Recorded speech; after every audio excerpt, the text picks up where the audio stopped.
2 दिन पहले हमने एक खबर दिखाई थी कि मीरा भाईंदर शहर में जो है मनपा के स्कूल का जो दर्जा किस तरह घटा और कितने बच्चे फेल हो गए। और आज एक नई खबर सामने आई है कि शिक्षक के मंदिर करने वाले स्कूल के मालिक ने अपना जो भाषा का दर्जा किस तरह घटाया और अभद्र भाषा का प्रयोग किया। नमस्कार, मैं हूं केतन बारिया और आप देख रहे हैं हम तो पूछेंगे। ऐसे तो आमतौर पर देखा जाता है कि लोग रास्ते में चलते एक दूसरे से तू में कर लेते हैं या तो अपनी भाषा पर नियंत्रण नहीं रखते, मगर जहाँ तक सवाल उठता है स्कूल का, तो स्कूल को जो है शिक्षा का मंदिर कहा जाता है। वहाँ पर सरस्वती देवी विराजमान होती है ऐसा समझा जाता है और स्कूल से ही कई अच्छे बच्चे अच्छे नंबर से पास होकर देश के भविष्य और देश को आगे बढ़ाने में जुट जाते हैं। मगर मीरा भाईंदर शहर जो है हमेशा विवादों में रहा है ऐसे स्कूलों के बारे में, जहाँ पर आज एक मामला सामने आया कि मीरावड़ स्थित जो डॉन बॉस्को स्कूल है उसके मालिक ने वहाँ के रहवासी ने महिलाओं के साथ में अभद्र भाषा का प्रयोग किया और स्कूल के साथ जो अपनी इस बिल्डिंग में ही जबरन इलीगल कंस्ट्रक्शन बनाने की कोशिश कर रहा था। जब सोसाइटी के पदाधिकारी ने उसे रोका तब उन्होंने जाके अपना आपा खोया, अपने भाषा का नियंत्रण खोया और महिलाओं से कुछ ऐसे शब्दों का प्रयोग किया जिसे महिला सुन नहीं सकते। और इसी वारदात को लेकर ये सारी महिला जो है स्थानीय कामदार गीता जैन के कार्यालय में पहुंची है। तो आइए गीता जैन से जानते हैं आखिरकार क्या है पूरा मामला और किस तरह से जो है स्कूल के मालिक ने महिलाओं के साथ में जो है बदतमीजी की। अभी अभी श्री साई प्लाजा की सभी महिलाएं, मुझे तो लगता है पूरी बिल्डिंग थी, सिर्फ पदाधिकारी नहीं, उनके साथ उनके दूसरे लोग भी थे। और उन्होंने जो बात मुझे बताई कि जिस तरह से बातें खींचा जी ने की है उनके साथ, क्योंकि नेचुरली वो सबके सामने नहीं बता सकती, इसलिए वो 2 मिनट अकेले में उसने मुझे वो बातें बताई कि उन्होंने क्या क्या कहा। इतनी शर्मनाक बातें हैं और उस इंसान को ये भी नहीं सोचा कि बच्चे सुन रहे हैं, वो स्कूल चला रहे हैं, वो ऐसी भाषा कैसे बोल सकते हैं। मुझे तो सबसे पहले ये लगता है कि उन्हें स्कूल चलाने का कोई हक नहीं है। बच्चों के सामने अगर वो लेडी को इस तरह की बात कर सकते हैं तो उसके संस्कार ही क्या, स्कूल चलाने की उसकी बिल्कुल भी लायकी नहीं है। दूसरा प्रॉब्लम ये है कि उनको वो ऊपर इलीगल बांधना है। तीसरा, एक गेट बंद करके रखा है। अभी बहुत सारी जगह पे आपने आगजनी सोनी डोंबिवली के तो अभी भी शव निकल रहे हैं। कॉरपोरेशन को बार बार बोल के वहां से वो इलीगल स्ट्रक्चर हटाए नहीं जा रहे हैं। तो क्या वो कॉरपोरेशन के लोग भी, अतिक्रमण के लोग भी ये राह देख रहे हैं कि वहाँ आगजनी कोई घटना हो, उसके बाद हम शोक व्यक्त करें कि बाबा वहाँ इलीगल ये स्ट्रक्चर था इसलिए इतने लोगों की मौत हो गई? क्या चाहते हैं? क्यों नहीं समय रहते कोई एक्शन ली जाती है? ये हादसे टालने का, ये हादसे होते इसलिए है कि कॉरपोरेशन उसकी ओर ध्यान नहीं देती। जब बार बार इस तरह की कंप्लेन आती है तब मैं आपके कैमरे के सामने बहुत जवाबदारी से बोल रही हूं कि कुछ ना कुछ ले दे के मामला निपटाया जाता है। उन लोगों के लिए लोगों के जान की कोई कीमत नहीं है, इसलिए ये कार्रवाई हो नहीं रही है, ऐसा मुझे लगता है। मैडम, 30/1/2023 को हमें याद है कि उस अवैध स्ट्रक्चर को जिससे डॉन बॉस्को स्कूल ने बनाया था, उसके संचालक ने बनाया था और आपने तुड़वाया था। यहाँ के जो मारुति गायकवाड़ उपायुक्त थे वो खुद प्रेजेंट थे, सचिन बचाव अधिकारी प्रेजेंट थे, उसको पूरा ध्वस्त किया गया। उसके बाद सरेआम डंकी की चोट पे उसने दोबारा गेट को एनक्लोज कर दिया, वापिस से स्ट्रक्चर खड़े कर दिए गए और जो शेड तोड़ा गया था, महानगर पालिका का जो महासभा में ठराव पास हुआ था कि किसी भी कमर्शियल को शेड की परमिशन नहीं मिलनी चाहिए, लेकिन सचिन बच्चाओं ने कुछ लेन देन करके वापस उसको परमिशन दे दी।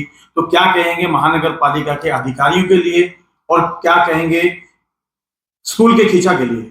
मैंने अभी कहा ना, मेरा स्पष्ट आरोप है और बचाव के लिए आप देखिए, मैंने मंत्रालय तक बोला है उनकी सभी चीजों की जांच कर दी जाए जिसकी उन्होंने परमिशन दी है। मेरी लेटर आपको मैं दिखा सकती हूँ। ये सिर्फ और सिर्फ अधिकारियों की बदमाशी की वजह से लोगों की जान जाती है और हादसा होने के बाद क्या करते हैं हम, लोगों के, मृतक लोगों को कुछ ना कुछ उसको डिक्लेयर कर दिया जाता है। लोगों की जान की कीमत हम लगा रहे हैं। इसका मतलब ये हुआ कि जो भी मृतक है उसकी जान की कीमत लगा दी आपने, 4 लाख 5 लाख, बस यही कीमत होती है उन लोगों की जान की। अरे आपको बार बार हम लोग कंप्लेन दे रहे हैं तो क्यों नहीं एक्शन ले रहे हैं? क्यों आप वेट कर रहे हैं कि ऐसा कोई हादसा हो? तो आज साफ तौर पे अधिकारी को कहा है, अगर ऐसा हुआ तो हम खुद जाएंगे, हम खुद तोड़ेंगे। कायदा सुव्यवस्था की जिम्मेदारी भी आपकी होगी। हम हर जगह लेटर देके जाएंगे और ये कह के जाएंगे कि हमारा प्रशासन सक्षम नहीं है लोगों की इस तरह से रक्षा करने के लिए, इसीलिए हमें कायदा हाथ में लेना पड़ रहा है। मैडम, महिलाओं को अभद्र भाषा का प्रयोग किया जाता है। महिलाएं जब पुलिस स्टेशन जाती है तो पुलिस स्टेशन में उनकी शिकायत नहीं ली जाती है और महज 509 की धारा लगा के उनको रफा दफा कर दिया जाता है। तो क्या कहना चाहेंगे पुलिस प्रणाली पर? पुलिस प्रशासन को यह जरूर कहना चाहूंगी कि अगर आप महिला की अस्मिता की रक्षा नहीं कर सकते तो आपको उस कुर्सी पे बैठने का अधिकार नहीं है। अगर कोई व्यक्ति इस तरह से महिला को प्रताड़ित करता है और उसके बाद भी अगर हम उस पर एक्शन नहीं लेते तो आपके वहां आपकी वर्दी और आपकी कुर्सी के ऊपर जो सूत्र लिखा गया है आप उससे न्याय नहीं कर रहे हैं, और अगर न्याय नहीं कर सकते तो उस कुर्सी पे भी मत बैठिए।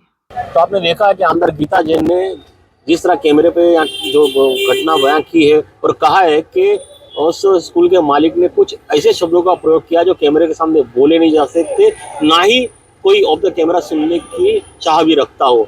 मगर साथ ही साथ गीता जैन ने मनपा प्रशासन के अधिकारियों पर जो उंगली दिखाई है वो वाकई सही है कि अगर प्रशासन ठीक तरीके से और सच्ची ईमानदारी से अगर अपना काम करे ना तो आज ये परिस्थिति नहीं होती कि एक स्कूल का मालिक इस महिला के साथ में इस तरह की अभद्र भाषा का प्रयोग करता, क्योंकि आखिरकार बात घूम फिर के आती है अनाधिकृत स्ट्रक्चर पे।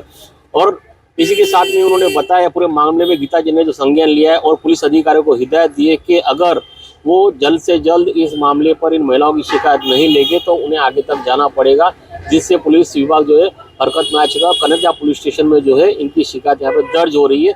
आइए जानते पीड़िता से ही कि आखिर क्या मामला था, क्या घटना हुई और उस स्कूल के मालिक ने उनसे किस तरह की बदतमीजी की। सर, हम कल शाम की बात है, हमारी बिल्डिंग में एक साइड था जो बीएमसी ने तोड़ दिया था, वो वापस डाल रहा था।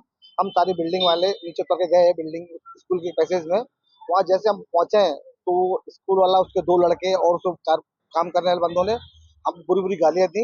हम मतलब लेडीजों को बहुत भयानक भयानक गालियां दी और बोले जिसमें हिम्मत है तो साइड वापस लौट गया, मैं साइड लगा के रहूंगा। उसके बाद हमने 112 पे कॉल किया, वहाँ पे पुलिस पहुंची, पुलिस वालों ने आके वो काम रुकवाया और हमको बोला कि कल आप सुबह चौकी में आओ। आज कोई सीनियर नहीं है। आज भी सुबह हम हमारे जो आमदार है गीता जैन जी के बंगले पे गए, वहाँ पे जाके हमने अपना जो ज्ञापन दिया उनको, तो महिलाओं के साथ वो खड़ी दिखी। उन्होंने पहले भी हमारी बिल्डिंग के महिलाओं के साथ सहयोग दिया है। उन्होंने वहाँ फोन करके यहाँ सीनियर को कॉल किया, हम कनकजा पुलिस चौकी में आए, यहाँ पे सीनियर हमारी FIR दर्ज किया है। और हम यहाँ करने के बाद हम आप मीडिया के थ्रू यही कहना चाहते हैं, जो स्कूल संचालक है वो बहुत गंदा इंसान है, उसको लेडीज की इज्जत करना आता नहीं है। और उसका लड़का, जो दोनों लड़के हैं, छोटा वाला लड़का कमलेश करके है, वो तो बहुत अभद्र भाषा का प्रभाव, मैं आपको माइक पे नहीं बोल सकता उसने कैसी कैसी गालियाँ उन्होंने दी हैं बराबर। और उसके बाद 2-3 दिन पहले की बात है, उसकी बिल्डिंग के यहाँ जो लड़का है वो काम करता है, उसको स्कूल के पेरेंट्स ने आके उसको पिटाई किया है, मारा पीटा है।